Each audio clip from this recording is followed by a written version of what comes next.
Hi, and welcome back to my channel Creatives. This is Creatively Speaking. Today, I wanted to talk about war, specifically the personal fights we have with ourselves.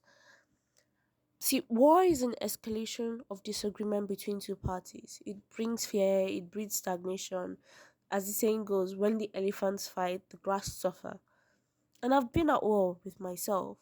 I've tried hard to find the passion and inspiration to work, pick up a pencil, acrylic paintbrush, anything. And as a result, my artistry has suffered. My work has suffered.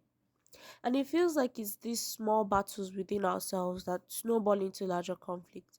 Even at an internationally professional level, it's crazy to think how the perspective of an entire news network affects how we perceive information, how we feel about that information, and how we feel about people we've never met before.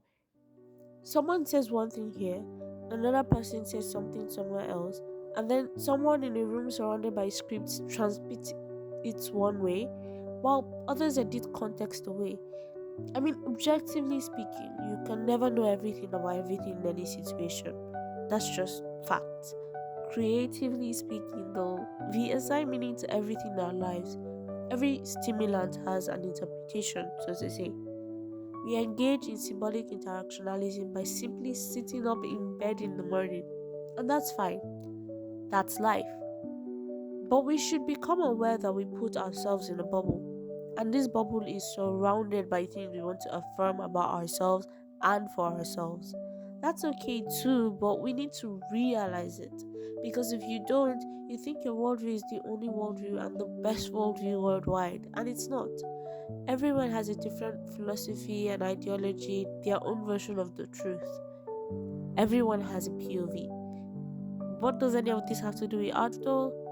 See, war inspires. War affects every little decision you make to believe in something or someone. For me, it came to my first commission of 2026.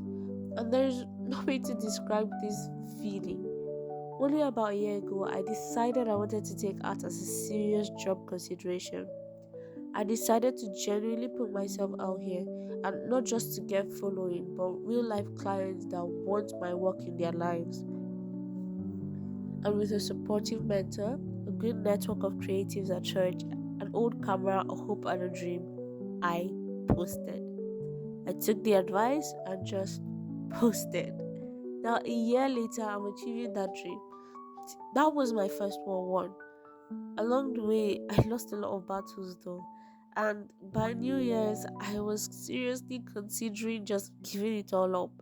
It took outside voices to get me here again, and thank God I didn't give up. See, growth only happens together and through desperate action. My personal war started 3 years ago. I made a painting. It was three candles in a darklit room and it was god awful. I don't know if you guys have realized it yet, but I have an obsession with dark backgrounds.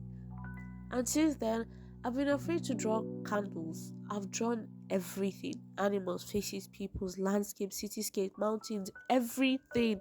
But a simple candle. Well, here we are today, painting a candle. One thing I learned is that you need to streamline your activities. I created a whole host of problems for myself not doing that. And then another battle came. How do you write on black canvas? My calligraphy set is made of entirely of dark blue ink, by the way. So I bought glitter pens, a whole 24 pen pack of glitter pens, and they worked. It was only after watching an ungodly amount of painters vanishing their work that I bought and vanished my paintings for the first time ever. And despite my strict schedule, I rushed to pack the pics the night before delivery and subsequently forgot to film. But I did do it though. I mean, I made a painting and I sold it to another human being. That's crazy. But what am I really saying? What happens? People fight, disagreements occurs, but listening never hurts. There's no person or place that has all the answers on earth. Every disagreement doesn't need to become a large scale war. So talk to someone outside your bubble for once. Touch grass, not glass. It's quite possible you hear something worth listening to and have a change of mindset too. this painting specifically speaks to the hardship that we're facing in the world today. It's a reference to a Bible verse, Isaiah 41, verse 10. It talks about God and how He's always there for you. And I don't know, I like that my redemption piece for a candle was such an inspirational piece in itself. It was nice to look at it and genuinely feel pride in not only what I created but the meaning behind it. It was nice. That's all I really can say.